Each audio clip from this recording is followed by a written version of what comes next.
तेलंगाना राज्य सरकार के भाषा एवं सांस्कृतिक विभाग के तत्वावधान में यहां रविंद्र भारती सभा गृह में प्रतिष्ठात्मक रूप से बतकम्मा उत्सवों का भव्य रूप से शुभारंभ किया गया।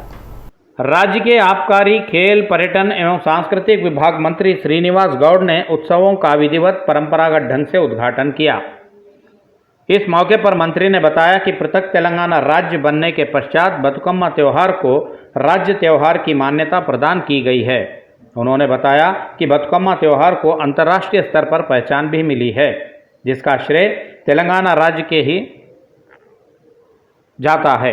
इस अवसर पर पर्यटन विभाग एवं पर्यटन विकास संस्थान के प्रबंध निदेशक मनोहर, राज्य सांस्कृतिक विभाग के सचिव मामिडी हरिकृष्णा, सांस्कृतिक कलाकार, महिलाएं आदि भारी संख्या में उपस्थित थे।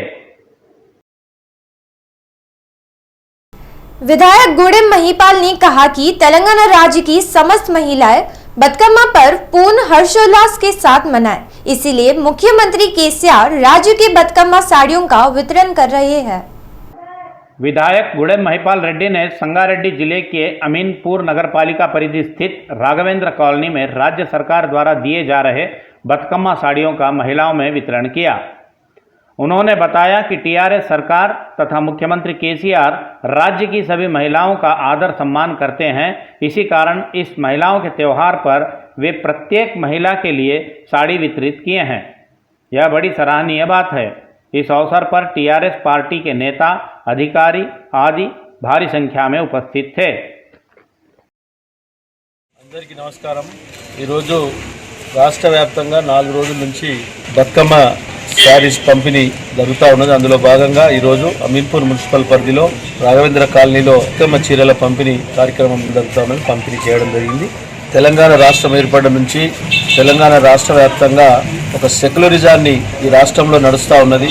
అందరి సమానత్వంగా ఉండాలన్న ఆలోచనతో అన్ని పండుగలు అందరూ బీదవారు, ఈ శారీస్ అనేది బీదవారు పండుగ రోజు గిట బట్టలు తెచ్చుకోలేని స్తోమత ఉన్న వారికి ఈ శారీస్ పంపిణీ, ఉన్నవారికి రోజు పండుగనే, లేని వారికే భగవంతుడు పండుగలు సృష్టించింది, వారికే ఈ శారీస్ పంపిణీ। కాబట్టి ఆ విధంగా బతుకమ్మ శారీస్ అనుకోండి, క్రిస్మస్ పండుగ అనుకోండి, రంజాన్ పండుగ అనుకోండి, నేను ఇంతకుముందు చెప్పినట్టుగా సెక్యులరిజాన్ని ఈ రాష్ట్రంలో కేసీఆర్ గారు కొనసాగిస్తా ఉన్నారు। बतकम्मा पर्व के मौके पर फूलों की बिक्री कर लाभ अर्जित करने की उम्मीद के लिए फूल व्यापारियों को निराशा ही हाथ लगी है। फूल मार्केटों में खरीदार ने आगे से भी सभी फूल मार्केटों में उदासी छाई रही, जिससे मार्केटों में रौनक की नजर नहीं आई। हैदराबाद नगर में फूलों की अच्छी कीमत मिलने की उम्मीद में फूल उत्पादक किसानों, व्यापारियों आदि को निराशा ही हाथ लगी है। फूल उत्पादकों का कहना है कि उन्होंने जिस उम्मीद से बतुकम्मा एवं दशहरा त्योहारों के लिए फसलों को बोया था, उसकी लागत राशि भी बतुकम्मा त्यौहार के व्यापार में नहीं निकली है। साथ ही खरीदारों की कमी के चलते फूल न बिकने से बड़े पैमाने पर फूल खराब हो गए हैं, जिस कारण उन्हें भारी नुकसान हुआ है। किसानों ने बताया कि लागत के अलावा मजदूरों की मेहनत भी नहीं निकली है। इसके अलावा गत दिनों हुई भारी बारिशों के कारण भी फसलें बर्बाद होने से उसका बहुत अलग नुकसान हुआ है। बची फसलों से राहत मिलेगी ऐसी उम्मीद लगाने पर यह उम्मीद भी विफल हो गई है। उन्होंने निराशा व्यक्त करते हुए कहा कि इस वर्ष बतुकम्मा का त्यौहार हमारे लिए आशाजनक नहीं रहा।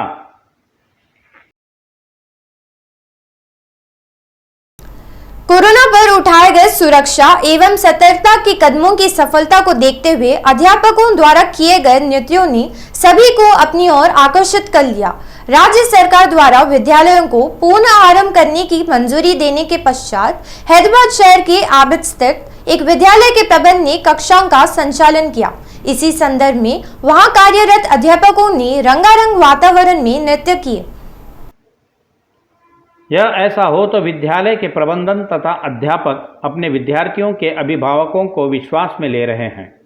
साथ ही विद्यार्थी विद्यालयों में नियमित रूप से कक्षाओं में उपस्थित हो सकें, ऐसे प्रयास कर रहे हैं। विद्यालय प्रबंधन अपने कर्मियों में कोरोना संक्रमण न हो, इसके लिए भी सतर्कताएं बरत रहे हैं। आज विद्यालय आरंभ होकर 35 दिन बीत जाने पर भी विद्यालय के एक भी कर्मी को कोरोना संक्रमण नहीं हुआ। इस कारण स्माइल अगेन कार्यक्रम का आयोजन किया गया। इस कार्यक्रम के संदर्भ में अध्यापकों द्वारा किए गए नृत्य आदि के दृश्य सामाजिक माध्यमों पर वायरल हुए हैं।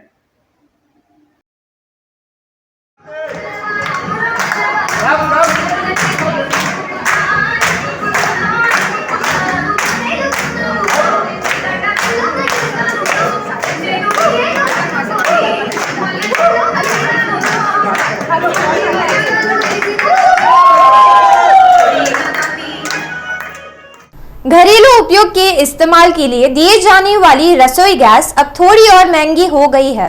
तेल उत्पादक कंपनियों ने रसोई गैस की कीमतों में 15 रुपयों की बढ़ोतरी की है। तेल उत्पादक कंपनियों ने प्रति गैस सिलेंडर में 15 रुपए की वृद्धि की घोषणा की है। तेल उत्पादक कंपनियों ने बताया कि बढ़ाई गई नई कीमतें आज से ही अमल में आ गई हैं। इस ताज़ा वृद्धि के साथ देश की राजधानी दिल्ली में 14.2 किलो भार वाले गैस सिलेंडर रियायती रसोई गैस सिलेंडर की कीमत 899 रुपये 5 पैसे हो गई है, तो वहीं 5 किलो भार वाले छोटे सिलेंडर की कीमत 502 रुपये हो गई है। डिग्री पाठ्यक्रमों में प्रवेश प्राप्त करने हेतु 2 साइट द्वारा सीट प्राप्त किए विद्यार्थियों के कॉलेजों में भर्ती होने की तिथि 7 अक्टूबर तक बढ़ाई गई है। दोस्त साइट संयोजक लिम्बाद्री ने बताया कि आज तक राज्य में 2,11,728 लोगों से संबंधित कॉलेजों में सेल्फ रिपोर्टिंग किए हैं, जिसमें से 1,89,774 लोग कॉलेजों में भर्ती हुए हैं। उन्होंने बताया कि इस वर्ष भी कॉमर्स पाठ्यक्रम में प्रवेश लेने के लिए अधिकांश विद्यार्थियों ने दिलचस्पी दिखाई है।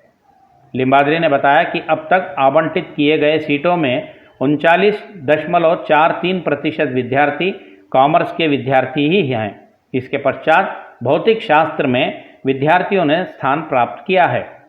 लिम्बाद्री ने बताया कि इस वर्ष बालकों की अपेक्षा लड़कियों ने पारंपरिक डिग्री में प्रवेश लेने की दिलचस्पी दिखाई है।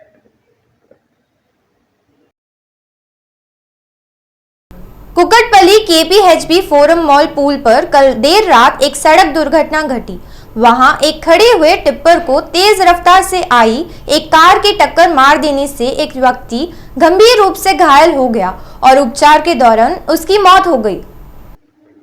जिस समय यह दुर्घटना घटी उस समय हादसे की शिकार कार में पुलिस हेड कांस्टेबल ईश्वरैया 45 वर्ष सवार होकर स्वयं कार चला रहे थे। उनकी कार ने टिप्पर को पीछे से टक्कर मार दिया था, जिससे ईश्वरैया गंभीर रूप से घायल हो गए। उन्हें तत्काल उपचार हेतु अस्पताल में भर्ती करवाया गया, जहां उपचार के चलते आज तड़के सुबह ईश्वरैया की मौत हो गई। ईश्वरैया शमशाबाद पुलिस थाने में हेड कांस्टेबल के पद पर सेवारत था। पुलिस शव को पोस्टमार्टम हेतु गांधी अस्पताल के शवगृह भेजकर मामले की जांच कर रही है।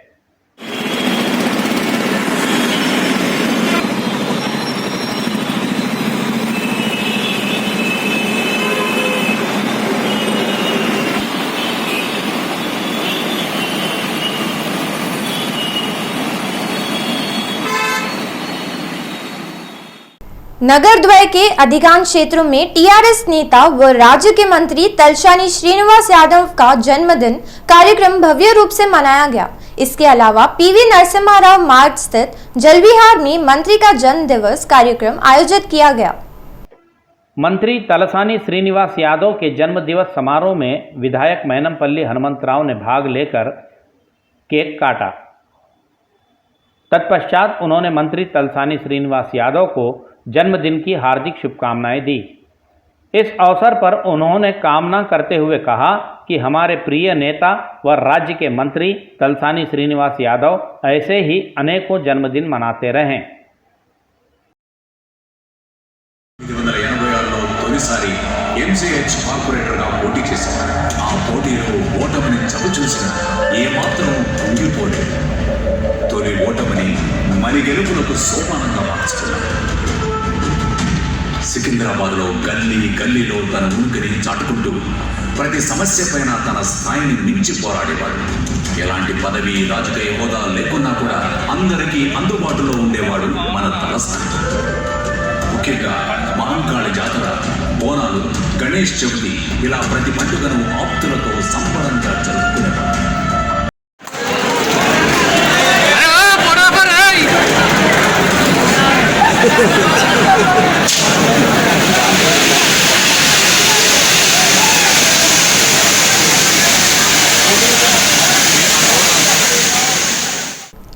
बदकम्मा त्योहार के संदर्भ में भोलकपुर डिवीजन स्थित तालबस्ती कम्युनिटी हॉल में स्थानीय विधायक मोटा गोपाल ने महिलाओं को बदकम्मा साड़ियां बांटी। इस अवसर पर महिलाओं ने विधायक को सेवा कार्यों की सराहना की। इस मौके पर विधायक मुठा गोपाल ने कहा कि राज्य भर की महिलाएं इस बदकम्मा त्योहार को पूर्ण हर्ष एवं उल्लास के साथ मनाएं। इसी उद्देश्य से मुख्यमंत्री केसीआर राज्य की सभी बहु बेटियों महिलाओं को नई साड़ियां उपलब्ध कराए हैं। इस कार्यक्रम में टीआरएस पार्टी के वरिष्ठ नेता नवीन, भोलकपुर डिवीजन के अध्यक्ष वाई श्रीनिवास सहित अन्य कई नेता, कार्यकर्ता तथा भारी संख्या में महिलाएं उपस्थित थे। तेलुगु अकादमी घोटाले की जांच विशेष दलों द्वारा की जा रही है।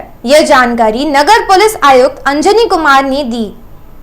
हैदराबाद नगर पुलिस आयुक्त अंजनी कुमार ने यह जानकारी देते हुए बताया कि तेलुगु अकादमी के अकाउंटेंट अधिकारी रमेश के संबंध में घोटाले में शामिल 2 दोषियों के साथ काफ़ी घनिष्ठ संबंध थे। उन्होंने बताया कि इस मामले में पहले ही कुछ लोगों को गिरफ्तार किया जा चुका है और 9 अन्य लोगों पर संदेह है, जिनसे पूछताछ कर उनसे भी घोटाले की सच्चाई का पता लगाया जाएगा। మీ అందరికీ తెలుసు ఈ తెలుగు అకాడమీ కేసు సందర్భంలో మన Hyderabad city police central crime station DD తరఫు నుంచి ఇంతకు ముందు 4 పర్సన్స్ కి అరెస్ట్ జరిగింది। ఈ సందర్భంలో ఈ రోజు కూడా అడిషనల్ 6 మెంబర్స్ కి అరెస్ట్ జరిగింది। సో టోటల్ ఇప్పటివరకు 10 మెంబర్స్ కి అరెస్ట్ జరిగింది। Beginning from crime number 153/21 union bank ద్వారా ఈ ఎఫ్ఐఆర్ ఫైల్ అయింది 27 సెప్టెంబర్ కి। ఇదిలో 54 crores की fraudulent withdrawal from the account। ఈ 54 crore లో 53 crore తెలుగు అకాడమీకి। ఈ ఫస్ట్ కేసులో కంప్లైనెంట్ గిరీష్ కుమార్ ఝా బ్రాంచ్ మేనేజర్ ఉన్నారు। తర్వాత సెకండ్ కేస్ 154/2021 తెలుగు అకాడమీ ద్వారా 27 సెప్టెంబర్ కి జరిగింది। ఇదిలో 43 crore is the amount and ఇదిలో అక్యూజ్ పేరు మస్తాన్ వలి రాజ్ కుమార్ అండ్ ఈ సెకండ్ కేసులో కంప్లైనెంట్ సోమిరెడ్డి డైరెక్టర్ ఉన్నారు। Third case 157/2021 by Canara bank 30th September కి జరిగింది। ఇదిలో amount is 10 crore and complainant is branch manager Sadhana. Entire amount కి జనరలీ ఒక ఫ్రాడులెంట్ విత్డ్రావల్ కి బ్యాంకింగ్ సిస్టమ్ లో ఒక రూల్ ఉంది that if there is any lapse or connivance on the part of bank, then bank has to pay the money. So the entire liability is on the bank to compensate for the money to the owner, in this case government of Telangana. So ee sandarbhamlo 1 or 2 questions we will take, then I will ask Joint CP Avinash Mohanty garu to tell you the details with finer description. जो 6 accused arrest అయ్యారు, దాని ముందు 4, so total 10. So ఈ దీంట్లో వీళ్ళ మధ్య and కొందరు other accused ఉన్నారు మేము వెతుకుతున్నాం కూడా. సో వీళ్ళందరికీ డబ్బులు పంచుకున్నారు as per their role and there share ఆ రోల్ ప్రకారం డిస్ట్రిబ్యూట్ అయింది. దాంట్లో అన్నిటి మీద పెద్ద భాగం సాయి కుమార్కి వెళ్ళింది, దెన్ వెంకటరమణకి వెళ్ళింది, దెన్ మిగతా మెంబర్స్కి including bank managers and as per the evidence as of now even the accounts ఆఫీసర్కి కూడా డబ్బులు వెళ్ళడం జరిగింది. సో ఈ డబ్బులతో మోస్ట్ ఆఫ్ దెమ్కి ఎక్కడెక్కడ అప్పులు కొందరు తీసుకున్నారు, కొందరు ప్రాపర్టీస్ ఎక్వైర్ చేసుకున్నారు, కొందరు వేరే ఇన్వెస్ట్మెంట్స్ ఆర్ సమ్ బిజినెస్ డీలింగ్స్లో వాడుకున్నారు. సో మాకి కొన్ని డీటెయిల్స్ ఇప్పుడు వరకు వచ్చినాయి. ఇప్పుడు మనం వీళ్ళది కస్టడీ కూడా ఫైల్ చేస్తాం, పోలీస్ కస్టడీ ఫైల్ చేసినాక ఎక్కడెక్కడ డబ్బులు వాడినారో అది తెలుసుకుంటాం.